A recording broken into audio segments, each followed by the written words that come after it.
ahal ba mata da puno bapu green power sabe na tam nong sabag loina na ngasi su miyam gi mafam da manipuri horror story gi wari masa khudum tamjari wari sigi mamingna balonia gi aruba bidai wari si miyam gi ngahak awa pothana bai ijaba wari masa mani wari asi kana ta su base tawjaraga ijaba nasade wari asi da sobalam ba yaw khrabsu tabiba khwai khudimang na ngapi kani tomi yamna honna bakan banupa amani makogi imung pasa nungsa paiba amani mahang matanta oibana mapa mamana luna tawjaki mahagi apamba aningbada athingba pikhide tomi amadi balonia sahi ani helakle nungsinarapa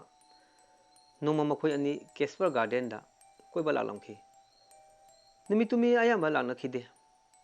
mokhoi ani mai onsinaduna kopi thalingaida Simon leipambi amagi marumda leptuna tomi amadi balonia gi matodu yelamki Simon balonia bu yamna pamjaba misak amani adubu Simon na pami nungsi hajarbasu balonia na yakidabani Simon pusen pikpa misak amani balonia ga loinaba nupa khudimak mahaki yeknaba oina lawduna lakni tomi amadi balonia phalambadagi hogotuna tabli wari sana sana hauriba lei makhan singdu yelamki Simon laptakna makhoini gi matung inarakuna magi license ganna tomida kaulapada balonia na tomegi purita amor papakle kanthupigi haina changsilakpada nongoi maruduna balonia da panki balonia khudakta maphanbuda adumak mathoi thaki tomi thawa yaudraba balonia bu cheje konsinduna kapsaki Simon khudakta maphanbu thaduktuna chenkre tomi matha saki karamna balonia gi imungda paupi gani kariguma piruragana mangonda maran sejelakpa tomi haifam khangdana awaba haibadu oiramki tomina khalaki balonia gi hachangse kanada chu khangandana chingya amada leiron chan chilage haina numisuta chilakle magi karda thawayaudraba balonia gi hachangdu puraklaga thalaba chingya gi napom amada leiron changkhare tomi thamoi sona kapchaduna balonia gi mufamda lei makhan khara kalalulaga ningamdana mai makai panglakle asomdana balonia gi mapa mamana thengla phawba balonia halaktrabada letapam khangkhidre balonia na chalamdaida mapa mamada karimta hayamdabana likhullibada awaba mayoknarami tomi asumna ka thuduna lakpada kadugi maning thamba setta balonia phamadu urpada tomi pakhatpoi yengthokpaduda satamdu mangkhiram wakhanara khanki amosu balonia gi khonjenda nasonana tomi karoki tomi kadu break khangpha pharaduna oyeng yenglai tomi kirakle panthadana kadu speed kalapna thorokpana kona leselakpada poche pubatrak amasu thojilakpada jindore airani speaker kidana lambi gi makaida hobo sigimbadagi sala sikim first tanda kiran tomi gya laktuna beta healing enda balonia gi papa mama latuna machanupi gi maramda hanjagi tormadu tomi gi phibamduda hambangam khide ahingi matamni tomi tumning de haraduna balonia gi wakhan toringeda kadu gi thonaudagi balonia gi khonjenda tomi korpoduda tomi masada sai lauki tamna hotuna thonaudu hangdutuna yengki kanasu lebo khide thonaudu lonsinge tawbada balonia gi satamdu leptuna leramaduda tomi khangbu kiboy tomina balonia nang mafam sida karigi lakono nangdi sikrabani achangbaga asibaga sannaba yade nang taibang panse thadukuna lairamlenda chakro balonia gi atamaduna tomi nang aibu nusidra aibu nusiradi aiga lairamlenda chalase madu thoktabani ai ngamloi tomina thonlaududa adumna harakpaduda lairiba anaba singduna ngakna tomi gi mataududa nokoi masen masigi nubase wakhan choiramane ngangna rakhi tomi amuksu nungai khide balonia gi atamaduna tengthaduna ningamdabagi masak khangmaduda tomi khangudana mamitagi pirang sintharai balonia nang chakro नंगाइगा कदमंतसु पुनबा यारोय तोमीगी वाहाइदुदा बलोनियागी अतमादुना हिना हिना कबलादुना खौदना सतंदु मांखरे नुई मंगानेगी तुंगदा तोमी अनाबा फदुना नुई मयुमदा लकलम असोमदना साइमन एतापम खंगदना लेरी मखुरमना कापथोखिबा नोंगै मरुना नुसिना खंजरिबा बलोनियाबु पुसि बिखमनान खिबा साइमन सुमांगदा अथेंबा अहिंगदा फमदुना बलोनियागी वखन तोंगदुना सुप थलंखि सुरुकी मैखु कामथ्रोपदा ममी सामी ओइना बलोनिया सतमुरुपदा साइमन किरेदुना हवके तौबदा फमलिबा चौकीदु खसिंग सिंथोखिदुना लेमाइदा नोखालोना ताकि अदुगा असुमना हाराई बलोनिया आई नंगबु हाटकी हाइना नोमैना कावखिबा नत्ते तुमीदु ओइना कावखिबनी आइदि नंगबु तसिना नुसिखिबनी आइबु अमुक्ता ngapiyu बलोनियागी अतमादुना करिगी मारा लेत्रबा मी अमबु पुंसि तेमसिनागे होनाबा नंबु हौजि इखुमकना हाटकनी नत्ते नत्ते आइबु हापिगनु आइना फमदा लांखरे बलोनिया साइमन सोर फुमदुना इक इक लाउरई मखोल अनिदुना मखोरिदा चेजे पासिन्दुना तंजादुदा इमुंगदा हिलंबा साइमनगी मामाना खोजेल मताय हादुना मापानदा सेंथोई साइमन चा कई तौरगे साइमनदी वांगांबा ngखिदे मामाना बलोनियागी अतमादे उखिदे साइमन ngahak lerega सोर फुगलंबदु फरदुना सोर सानो होनखि मसागी मतौदुदा मामादी सममनबा पोखि साइमन नमु कई तौरगे से इमादा हायु नसा नुवाइत्रबो इमा करिसु तौद्रेदा खनाउसे मथंता फुंगलकपनि इमुंदा चंगलसे असोना मामामचा इमुंदा चंगलकले साइमन कीबना तुम याखिदे नोमंत्रक नोमदी बलोनियागी अतमाना सोइदना लमन खुमलकनि खनखि इखंग खंगौदना साइमन मामादु खोंजेन हौना अकीबग लोइनना लाउरई इमा कई तौरगे साइमन मामागी मनाक्ता चेसिलाई साइमन हौजिताइगी फमांगदा ममाइदा सरु ngakta oibi nupi ama leblami Simon मामागी वाइदु ताबदा सोइरोय बलोनियागी अतमा ओइरगनि हाइबा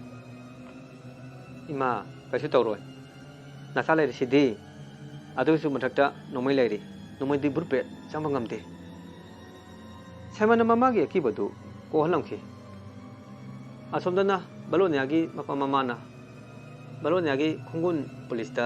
लिहल्लाबसु फंबा कौबा लेखिदे मचानुपीगी वखंदा मामादी अंगाउबी अमगी मतौगुमले चादा थक्तबना मसा सोक्सिलगले नुमिदांगी मतमनि बलोनियागी मामा सोफादा फमदुना तुमनिंगलकपगी उरोन सारोन तौरमखि मपानदा बलोनियागी खोंजेनदा इमा आई लाकले थों हांदोओ लाउरखि बलोनियागी मामा खनप्रे खंगलदुना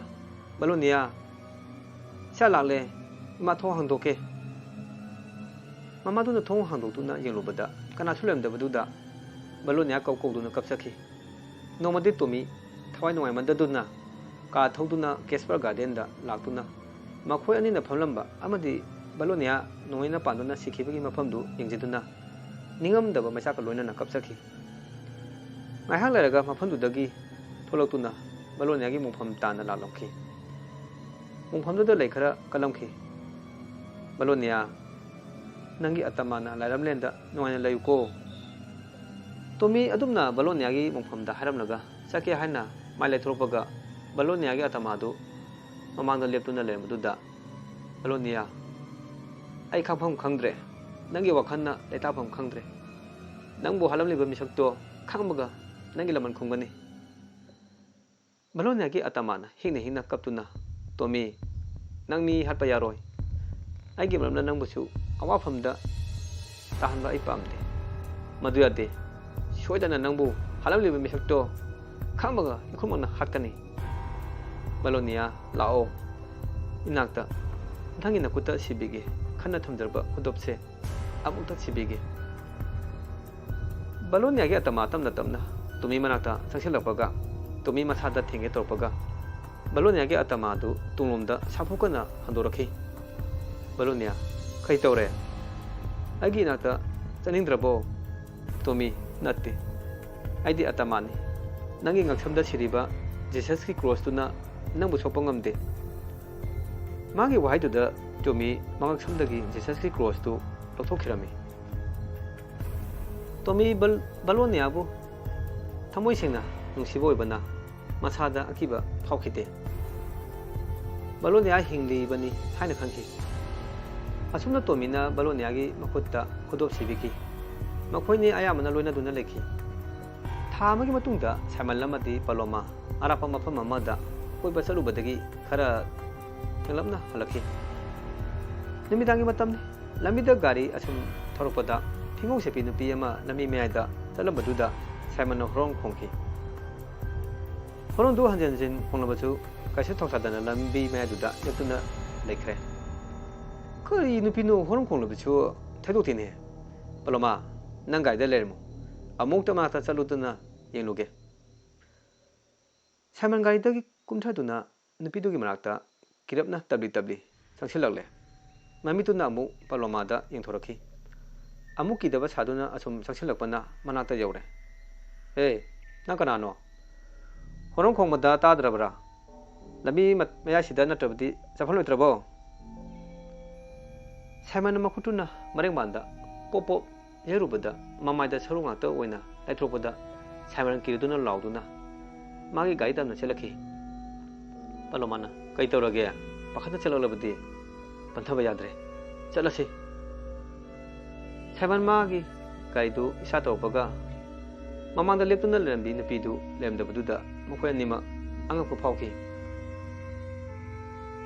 गाड़ीदु पाखना खरा कलमना थौरखि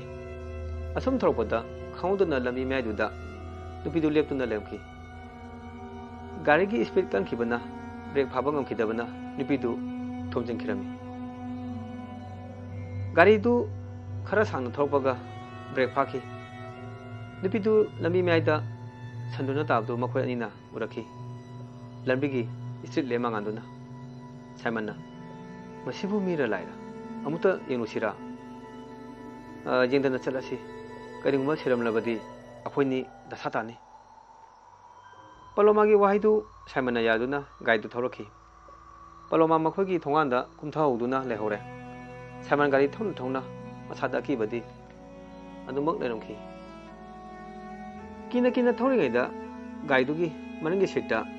बलोनियागी अतमादु मसादा इना पुलुलुपा मखै फलंबदु साइमनना उरपदगी कपोय लाउबोय गाड़ीगी स्पीड कंखना थौरपदा साबा लोइद्रिबा थोंगी नाकंदा लेबा अपिपा लंबीदुदा ममाइ लाइसिलपदा स्टारिंगदु कंट्रोल तौबा ngमखिदबना अरुबा मखादा तासिन्दुना साइमन खुतक सेखिरम नोमा टोमी ममंगदा बलोनियागा असुपा उमंग अमदा चखिरमी बलोनियाना टोमी आगु इतंगी lau फजरबा लेकोल अमा येंहंगे हायदुना बलोनियाना मांग थांगदुना चटपा हरले बलोनिया कदादुनो नंग नाइबु पुरिसिबो आई वाबदो लोरे चटपा ngमसिलक्त्रे अस नुपा मांदे डाक्टर लाओ यौदोरे बलोनिया मांग थाना प्रप सखिबना टोमीगे खरा लामना खरे टोमी चौथबा ना चटपा ngमलक्त्रबदा बलोनिया नंग कायदा लेगे आई चटपा ngमद्रे बलोनिया मसा मसा उखिद्रे अंगौबा लेसिना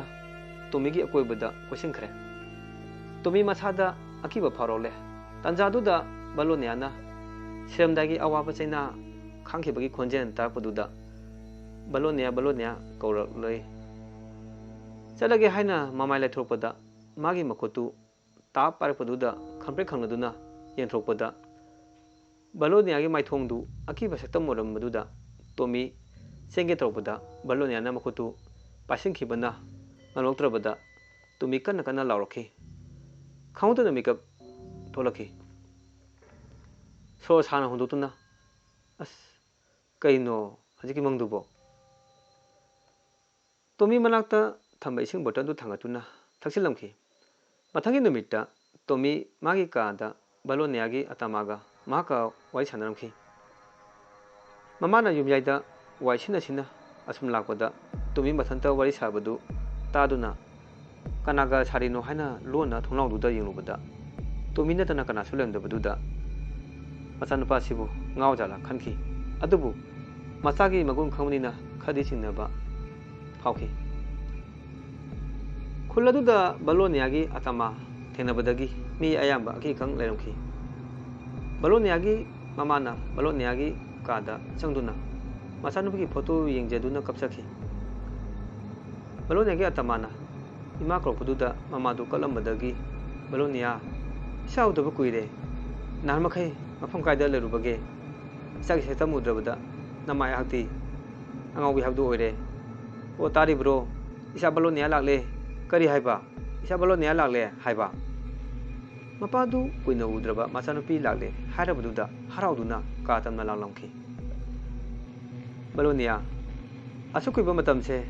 ꯅꯍꯥꯛꯄꯨ ꯀꯗꯥꯏꯗ ꯆꯠꯂꯨꯒꯦ? ꯌꯦꯡꯉꯣ ꯅꯃꯥꯁꯦ ꯅꯪꯕꯨ ꯅꯨꯃꯤꯠ ꯀꯌꯥꯅꯤ ꯎꯔꯛꯇ꯭ꯔꯕꯗ ꯑꯉꯥꯎꯕꯤ ꯑꯃꯒꯨꯝꯂꯦ, ꯆꯥꯅꯤ ꯊꯛꯅꯤ ꯈꯪꯗ꯭ꯔꯦ꯫ ꯕꯥꯕꯥ, ꯏꯃꯥ, ꯅꯆꯥꯁꯦ ꯅꯈꯣꯏꯒꯤ ꯅꯥꯛꯇ ꯇꯤꯜꯂꯨ ꯍꯥꯏꯅ ꯇꯝꯂꯝꯗ꯭ꯔꯦ꯫ ꯑꯩꯗꯤ ꯑꯇꯃꯥꯅꯤ꯫ ꯐꯠꯇ꯭ꯔꯕ ꯃꯤꯁꯛ ꯑꯃꯅ ꯑꯩꯒꯤ ꯄꯨꯟꯁꯤꯁꯦ ꯄꯤꯈꯝꯅꯍꯟꯕꯤꯔꯦ꯫ ꯃꯥꯕꯨꯁꯨ ꯑꯩꯅ ꯂꯃꯟ ꯈꯨꯝꯈ꯭ꯔꯦ꯫ ꯑꯩ ꯆꯠꯂꯒꯦ꯫ ꯕꯂꯣꯅꯤꯌꯥꯒꯤ ꯋꯥꯍꯩꯗꯨ ꯇꯥꯕꯗ ꯃꯃꯥ ꯋꯥꯟꯊꯛꯇꯨꯅ ꯂꯩꯃꯥꯏꯗ ꯇꯥꯈꯤ꯫ ꯃꯄꯥꯁꯨ ꯕꯂꯣꯅꯤꯌꯥꯕꯨ ꯑꯁꯤꯕꯅꯤ, ꯎꯔꯤꯕ ꯁꯛꯇꯝꯗꯨ ꯃꯥꯒꯤ ꯑꯇꯃꯥꯅꯤ ꯈꯪꯂꯛꯄꯗꯒꯤ ꯃꯆꯥꯅꯨꯄꯤꯗꯨ ꯀꯧꯗꯨꯅ ꯀꯞꯆꯈꯤ꯫ ꯅꯣꯡꯃ ꯄꯂꯣꯃꯥ ꯃꯥꯒꯤ ꯀꯥꯗ ꯂꯥꯏꯔꯤꯛ ꯄꯥꯔꯤꯉꯩꯗ ꯃꯇꯨꯡꯗ ꯃꯤ ꯑꯃꯅ ꯆꯠꯈꯤꯕꯒꯤ ꯁꯥꯎꯝ ꯐꯪꯂꯛꯄꯗ ꯇꯨꯡꯍꯟꯅꯅ ꯌꯦꯡꯂꯨꯕꯗ ꯀꯅꯥꯁꯨ ꯂꯩꯔꯝꯗꯕꯗꯨꯗ ꯂꯥꯏꯔꯤꯛ ꯄꯥꯕꯗꯨ ꯃꯈꯥ ꯆꯠꯊꯈꯤ꯫ ꯇꯦꯕꯜꯗ ꯊꯝꯕ ꯂꯥꯏꯔꯤꯛꯇꯨ ꯃꯊꯟꯇ ꯆꯦꯅꯥ ꯑꯃꯃꯝꯇꯪ ꯐꯥꯛꯇꯣꯛꯂꯛꯈꯤ꯫ ꯃꯗꯨ ꯎꯕꯗ ꯄꯂꯣꯃꯥ ꯀꯤꯔꯛꯂꯦ꯫ ꯂꯥꯏꯔꯤꯛꯀꯤ ꯆꯦꯅꯥꯗꯨ ꯇꯪꯈꯥꯏ ꯆꯟꯕꯒ ꯆꯞ ꯂꯦꯜꯂꯝꯈꯤ꯫ ꯄꯂꯣꯃꯥ ꯃꯍꯥꯛꯀꯤ ꯃꯈꯨꯠꯇꯨꯅ ꯇꯞꯅ ꯇꯞꯅ ꯂꯥꯏꯔꯤꯛꯇꯨꯗ ꯁꯣꯛꯀꯦ ꯇꯧꯕꯒ ꯀꯥꯒꯤ ꯊꯣꯡꯗꯨ ꯘꯝ ꯂꯥꯎꯅ ꯂꯣꯟꯁꯤꯜꯂꯛꯄꯗꯨꯗ ꯄꯂꯣꯃꯥ ꯈꯪꯄ꯭ꯔꯦꯛ ꯈꯪꯏ꯫ ꯍꯥꯡꯗꯣꯛꯂꯤꯕ ꯊꯣꯡꯅꯥꯎꯗꯨꯁꯨ ꯑꯃꯨꯛ ꯂꯣꯟ ꯑꯃꯨꯛ ꯍꯥꯡꯗꯣꯛ ꯇꯧꯔꯛꯄꯗ ꯀꯤꯕꯅ ꯂꯣꯏꯔꯦ꯫ ꯍꯧꯒꯠꯇꯨꯅ ꯊꯣꯡꯅꯥꯎꯗꯨ ꯂꯣꯟꯁꯤꯟꯒꯦ ꯍꯥꯏꯅ ꯃꯈꯨꯠꯇꯨꯅ ꯊꯣꯡꯅꯥꯎꯗꯨ ꯂꯥꯝꯂꯛꯄꯗ ꯑꯀꯤꯕꯒꯤ ꯁꯛꯇꯝ ꯑꯣꯏꯕꯤ ꯕꯂꯣꯅꯤꯌꯥꯒꯤ ꯑꯇꯃꯥꯗꯨꯅ ꯃꯈꯨꯠꯇꯨ ꯇꯥꯞ ꯂꯥꯎꯅ ꯄꯥꯏꯁꯤꯜꯂꯛꯄꯗ ꯄꯂꯣꯃꯥ ꯀꯤꯗꯨꯅ ꯂꯥꯎꯔꯛꯈꯤ꯫ ꯇꯥꯂꯛ ꯑꯗꯨꯗ ꯄꯂꯣꯃꯥꯒꯤ ꯃꯃꯥꯟꯅꯕꯤ ꯑꯃꯦꯂꯤꯌꯥ ꯆꯦꯟꯁꯤꯜꯂꯛꯇꯨꯅ, ꯄꯂꯣꯃꯥ ꯀꯔꯤ ꯇꯧꯔꯒꯦ? ꯑꯃꯦꯂꯤꯌꯥꯅ ꯎꯈꯤꯕꯗꯤ ꯄꯂꯣꯃꯥꯒꯤ ꯃꯈꯨꯠ ꯑꯅꯤꯗꯨ ꯊꯣꯡꯅꯥꯎꯒꯤ ꯃꯄꯥꯟꯗ ꯆꯞꯇꯤꯡꯅ ꯂꯩꯕꯗꯨ ꯈꯛꯇꯅꯤ꯫ ꯕꯂꯣꯅꯤꯌꯥꯒꯤ ꯁꯛꯇꯝ ꯎꯈꯤꯗꯦ꯫ ꯄꯂꯣꯃꯥ ꯂꯥꯎꯕꯗꯤ ꯂꯦꯞꯂꯝꯗꯦ꯫ ꯑꯃꯦꯂꯤꯌꯥꯅ ꯄꯂꯣꯃꯥꯒꯤ ꯃꯁꯥꯗꯨ ꯄꯥꯏꯗꯨꯅ ꯆꯤꯡꯊꯣꯛꯄꯁꯨ ꯉꯝꯈꯤꯗꯦ꯫ ꯄꯂꯣꯃꯥꯒꯤ ꯃꯄꯥ ꯃꯃꯥ ꯃꯆꯥꯒꯤ ꯈꯣꯟꯖꯦꯜꯗꯨ ꯇꯥꯔꯗꯨꯅ ꯆꯦꯟꯁꯤꯜꯂꯛꯄꯗ ꯄꯂꯣꯃꯥꯒꯤ ꯑꯣꯏꯔꯝꯂꯤꯕ ꯐꯤꯕꯝꯗꯨ ꯎꯕꯗ ꯃꯄꯥꯗꯨꯅ ꯄꯂꯣꯃꯥꯒꯤ ꯃꯁꯥꯗꯨꯗ ꯁꯣꯛꯄꯒ ꯄꯂꯣꯃꯥꯒꯤ ꯃꯈꯨꯠ ꯑꯅꯤꯗꯨ ꯊꯥꯗꯣꯔꯛꯈꯤ꯫ ꯑꯗꯨꯒ ꯃꯄꯥꯒꯤ ꯃꯉꯛꯁꯝꯗ ꯁꯤꯔꯤꯕ ꯖꯤꯁꯁꯀꯤ ꯀ꯭ꯔꯣꯁꯇꯨ ꯇꯠꯇꯨꯅ ꯂꯩꯃꯥꯏꯗ ꯇꯥꯔꯛꯈꯤ꯫ ꯄꯂꯣꯃꯥ ꯁꯣꯔ ꯊꯕꯦꯠ ꯊꯕꯦꯠ ꯍꯣꯟꯗꯨꯅ ꯋꯥꯔꯤ ꯄꯨꯝꯕ ꯃꯈꯣꯏꯗ ꯇꯝꯈꯤ꯫ ꯇꯣꯃꯤ ꯋꯥꯈꯜ ꯅꯨꯡꯉꯥꯏꯇꯅ ꯅꯨꯃꯤꯗꯥꯡꯋꯥꯏꯔꯝꯗ ꯁꯨꯃꯥꯡꯗ ꯂꯦꯞꯇꯨꯅ ꯃꯃꯤꯠꯇ ꯄꯦꯔꯥꯡꯒ ꯏꯔꯣꯏꯅꯅ ꯕꯂꯣꯅꯤꯌꯥꯕꯨ ꯃꯆꯤꯟꯗ ꯁꯣꯟꯖꯈꯤ꯫ ꯕꯂꯣꯅꯤꯌꯥ, ꯅꯪꯕꯨ ꯑꯩꯅ ꯀꯔꯝꯅ ꯀꯥꯎꯒꯅꯤ? ꯈꯪꯉꯝꯗꯕ ꯃꯩꯆꯥꯛꯀ ꯂꯣꯏꯅꯅ ꯄꯨꯟꯁꯤꯁꯦ ꯑꯗꯨꯃꯛ ꯂꯦꯜꯂꯗ꯭ꯔꯥ? ꯑꯁꯨꯝꯅ ꯂꯩꯔꯤꯉꯩꯗꯨꯗ ꯈꯪꯍꯧꯗꯅ ꯕꯂꯣꯅꯤꯌꯥꯒꯤ ꯑꯇꯃꯥꯗꯨ ꯍꯤꯛꯅ ꯍꯤꯛꯅ ꯀꯞꯂꯗꯨꯅ ꯇꯣꯃꯤꯒꯤ ꯃꯃꯥꯡꯃꯛꯇꯗ ꯂꯦꯞꯇꯨꯅ ꯂꯩꯈꯤ꯫ ꯕꯂꯣꯅꯤꯌꯥ, ꯄꯨꯟꯁꯤꯒꯤ ꯀꯣꯛꯂꯔꯣꯏꯗꯕ ꯅꯨꯡꯁꯤꯕꯒꯤ ꯃꯩꯆꯥꯛꯁꯦ, ꯇꯣꯃꯤ, ꯄꯨꯝꯅꯃꯛ ꯍꯧꯈ꯭ꯔꯁꯅꯨ꯫ ꯅꯪ ꯑꯩꯒꯤ ꯂꯥꯏꯕꯛꯇ ꯑꯁꯨꯝ ꯊꯣꯛꯎ ꯍꯥꯏꯅ ꯇꯝꯂꯝꯕꯅꯅꯤ꯫ ꯇꯣꯃꯤ, ꯑꯩ ꯂꯥꯏꯔꯦꯝꯂꯦꯟꯗ ꯇꯤꯟꯅꯕ ꯑꯩꯒꯤ ꯃꯊꯧ ꯃꯉꯝ ꯄꯥꯡꯊꯣꯛꯄꯤꯌꯨꯀꯣ꯫ ꯑꯩ ꯅꯪꯕꯨ ꯊꯥꯗꯣꯛꯇꯨꯅ ꯆꯠꯂꯒꯦ꯫ ꯑꯁꯤꯕꯒꯤ ꯊꯋꯥꯏꯗꯤ ꯅꯈꯣꯏꯒꯤ ꯅꯥꯛꯇ ꯂꯩꯕ ꯌꯥꯗꯔꯦ꯫ ꯑꯩꯕꯨ ꯀꯧꯔꯦ꯫ ꯅꯤꯡꯉꯝꯗꯕ ꯄꯨꯝꯅꯃꯛꯄꯨ ꯀꯥꯎꯊꯣꯛꯂꯣ꯫ ꯇꯣꯃꯤ, ꯑꯩ ꯆꯠꯂꯦ꯫ ꯑꯁꯨꯝꯅ ꯕꯂꯣꯅꯤꯌꯥꯒꯤ ꯑꯇꯃꯥ ꯇꯣꯃꯤꯕꯨ ꯕꯤꯗꯥꯏ ꯄꯤꯔꯝꯂꯒ ꯃꯥꯒꯤ ꯁꯛꯇꯝꯗꯨ ꯇꯞꯅ ꯇꯞꯅ ꯃꯥꯡꯈ꯭ꯔꯦ꯫ ꯇꯣꯃꯤ ꯊꯃꯣꯏ ꯁꯣꯛꯅ ꯀꯞꯆꯗꯨꯅ ꯕꯂꯣꯅꯤꯌꯥꯕꯨ ꯀꯧꯗꯨꯅ ꯂꯩꯍꯧꯔꯦ꯫ ꯃꯇꯥꯡ ꯑꯁꯤꯗ ꯋꯥꯔꯤꯁꯤ ꯂꯣꯏꯖꯔꯦ꯫ ꯇꯥꯕꯤꯕ ꯄꯨꯝꯅꯃꯛꯄꯨ ꯑꯃꯨꯛꯀꯁꯨ ꯈꯨꯔꯨꯝꯖꯔꯤ꯫